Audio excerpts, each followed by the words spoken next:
4வது வந்தாலும் அவங்க தான் எனக்கு பர்ஃபெக்ட் அப்படின்னு சொல்லி நம்ம வாழ்ந்துகிட்டே இருக்கும்போது ஒரு நம்பிக்கை பிறக்குது. இப்படியே போயிட்டே இருந்தோன்னா நம்மளுக்கு அதுக்கு மேலே ஒரு வெறுப்பு வந்துடும்ல. அண்டு இது ஒரு என்சைக்ளோபீடியா மாதிரியும் ஒரு விக்கிபீடியா மாதிரியும் நம்ம எல்லா இன்ஃபர்மேஷன்ஸும் கலெக்ட் பண்ண ஒரு கிடங்கா மாறி இருப்போம். ஸோ இவ்வளோ காதலும் நம்மளுக்கு ஒரு ஒரு பாடங்களை கற்றுக் கொடுத்துட்டு போவோம். அதில் என் காதலில் இருந்து கற்றுக்கிட்ட பாடங்கள் நிறைய. அதை தான் இன்றைக்கி நிறைய வீடியோக்களில் பேசிகிட்டு இருக்கிறது. சம்டைம்ஸ் நான் பண்ண தவறுகளே கூட சொல்லிகிட்ருப்பேன், இல்லை எனக்கு நடந்த விஷயங்களை சொல்லிகிட்ருப்பேன், இல்லை அது நான் பேசிகிட்டு இருக்கும்போது 5வது காதல் நினச்சிட்ருக்கேன் என்ன நினச்சி தான் பேசுகிறாரு அப்படின்னு. ஆனால் அது 2வது காதலை பற்றி பேசிகிட்டு இருப்பேன். புரியுதா உங்களுக்கு நான் சொல்ல வர்றது? அவன் நினச்சிட்ருப்பா எனக்காக தான் பேசிகிட்ருக்காருன்னு. அது உனக்காக இல்லை, அது 2வது காதல்.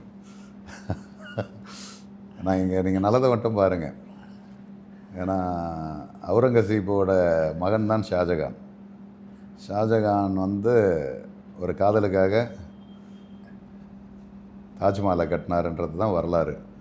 ஆனால் அது அவருடைய 7வது மனைவி. ஓகேவா?